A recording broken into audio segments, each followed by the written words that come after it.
નમસ્કાર મિત્રો, હું નિકુંજ જાની ફરી એકવાર આપની સમક્ષ વિડીયો લઈને આવી ગયો છું. આજનો ટૉપિક છે ધર્મ ઉપર અને ધર્મની રક્ષા કરવાવાળા પર અને ધર્મ ઉપર થતા ખોટા આક્ષેપો અને ધર્મના વિશે ખોટી માન્યતાઓના લીધે થતા ન્યુસન્સનો વિકાર કરવા માટે, એ ન્યુસન્સને દૂર કરવા માટેનો મારો વિડીયો છે. આમ તો એવું કહેવાય કે સનાતની ધર્મ અને આપણા એ સંસ્કૃતિ, હિન્દુ સંસ્કૃતિમાં હવે તો ફેસ્ટિવલની સિઝન ચાલુ થઈ ગઈ. ફેસ્ટિવલ એટલે તહેવારો એટલે આપણા દરેક તહેવારો કઈ રીતે બંધાયેલા? તો આપણા દરેક તહેવારો એ ઉત્સવ સાથે બંધાયેલા છે. જેમ કે કંઈ બી પ્રોગ્રામ હોય તો આપણે આનંદ કરીએ અને આનંદ પ્રમોદ સાથે પ્રભુને યાદ કરીને ભક્તિ સાથે એની મજા કરતા હોઈએ છીએ. તો દરેક તહેવાર, જેમ કે આપણે અત્યારે વાત કરીએ તો શ્રાવણ મહિનો ચાલે છે. ભગવાન શિવ, દેવોના દેવ મહાદેવનો મંથ છે અને શ્રાવણ મહિનાની શરૂઆતમાં જ આપણે વાત કરીએ તો જે દેવી શક્તિને પૂજતા હોય છે, નારી તું નારાયણી જે આપણી સંસ્કૃતિ માને છે, નર નારાયણ વખતથી ભગવાન શિવે બી અર્ધ નારાયણનું સ્વરૂપ લઈ અને જે દેશને અને દુનિયાને બતાવ્યું કે નારી તું નારાયણી છે. એટલે જેટલી દેવીનું મહત્ત્વ છે એટલું જ દેવનું મહત્ત્વ છે, પણ જેટલું દેવનું મહત્ત્વ છે એટલું જ નારીનું એટલે દેવીનું મહત્ત્વ છે. એટલે અત્યારે એક આપણે જોશો તમે, દશામાનું વ્રત ચાલી રહ્યું છે. જનરલી ગુજરાતમાં મેક્સિમમ લોકો કરતા હોય છે. બીજા દેશોની, બીજા રાજ્યોની મને બહુ ખબર નથી, પણ ગુજરાતના દરેક લોકોને મારી એક નમ્ર વિનંતી કે માં જગદંબા જ્યારે તમારા ઘરે દશામા સ્વરૂપે પધાર્યા હોય, તમે વાજતે ગાજતે અમને લઈ આવ્યા હોય, તો સૌથી પહેલી વાત કે 10 દિવસ પછી જ્યારે આ વ્રત પતે છે ને, જ્યારે માતાજીની યોગ્ય જગ્યાએ એમની પધરામણી કરવાની હોય છે. એટલે નોર્મલી એવું કહે છે કે આપણે શાસ્ત્ર અને ધર્મ પ્રમાણે નદીમાં, યોગ્ય તલાવમાં કે એવી જગ્યાએ એનું મતલબ વ્યવસ્થિત એને પધરામણી કરવાની. તો એવું કેમ? તો એવી જગ્યા છે, વહેતું પાણી હોય તો ગમે તેવું, પાણીની એટલી શક્તિ છે, અગ્નિ, પાણી અને હવા એટલા બધા શક્તિશાળી છે કે ગમે તેવી વસ્તુને ઓગાળી અને એને પાછું માટીમાં ભેળવી દે છે, પંચમહાભૂતમાં એને ભેળવી દે છે.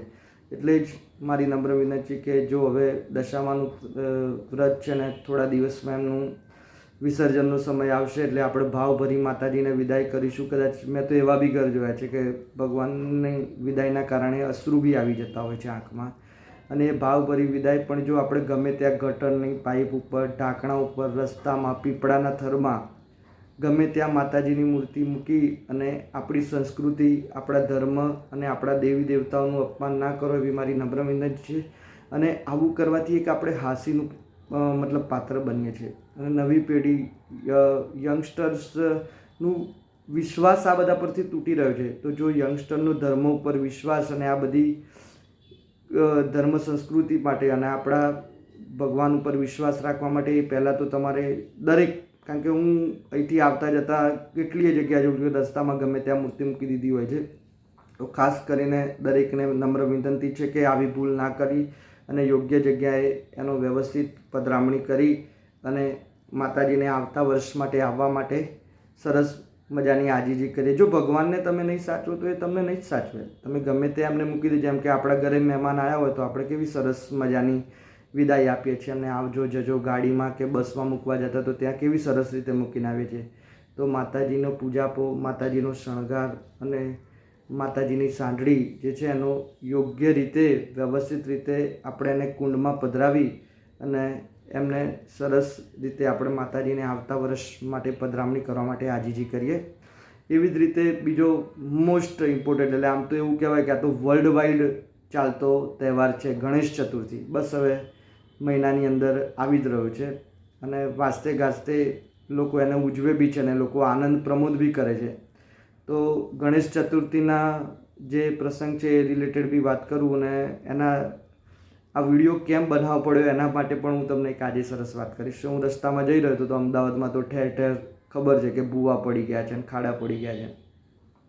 તો રસ્તામાં મૂર્તિ બનાવવાવાળા બહુ બધાના ઘર આવે છે મારા ઓફિસ જતા રસ્તામાં. તો એક રસ્તામાં એક ખાડાની આગળ જ કંઈ જ ના મળતા ગણપતિ દાદાની જૂની ખંડિત થયેલી મૂર્તિ ખાડા આગળ મૂકી દીધી હતી. એટલે કોઈ ખાડા પરથી પડે નહીં. સરસ, એ જે તે વ્યક્તિએ મૂકી એનો ઇન્ટેન્સ સારો છે, એનો મોટિવ સારો છે, એટલે ભગવાન કદાચ ડાયરેક્ટ ઇનડાયરેક્ટ એને સપોર્ટ કરે, પણ શું બીજા કોઈ જોવે તો આ એક હસીનું પાત્ર, એક મજાક નથી બની રહ્યા? આપણા ભગવાનને આ રીતે અપમાન કરવાનું કોઈને કોઈ અધિકાર નથી. એટલે મહેરબાની કરીને કોઈ પણ ગમે તેવા મૂર્તિકારો, એ લોકો ખંડિત મૂર્તિ લઈ આવતા હોય છે, વર્ષો સુધી એને મૂકી રાખતા હોય છે અને પછી એને રિનોવેટ કરીને લોકોને આપતા હોય છે. એટલે મહેરબાની કરીને મારી દરેકને નમ્ર વિનંતી છે કે ગણેશ ચતુર્થી આવે છે તો એક માટીની મૂર્તિ અને ખોટા ઉત્સાહ અને ખોટા પૈસામાં વેડફી અને મોટી મોટી મૂર્તિઓ લાવી અને પછી એનો યોગ્ય રીતે નદી નાળામાં કે યોગ્ય કોર્પોરેશને બનાવેલા કુંડમાં એનો નિકાલ વ્યવસ્થિત, એટલે એની પધરામણી પ્રોપર રીતે થતી નથી અને પછી એ જ મૂર્તિઓ એ લોકો ફરી રિનોવેટ કરીને તમને આપતા હોય છે, કલર કામ કરીને. આપણે કોઈની રોજગારી કે પેટ ઉપર લાત મારવાની વાત નથી, પણ કોઈ પણ સંસ્કૃતિ, કોઈ પણ ધર્મના અને આપણા પર્ટિક્યુલર સનાતન ધર્મના લોકોએ તો આ વાતને સમજવું જ પડશે કે આ વસ્તુ તો ભગવાનનું ડાયરેક્ટ ઇનડાયરેક્ટ અપમાન છે અને જે જરા પણ વ્યાજબી નથી.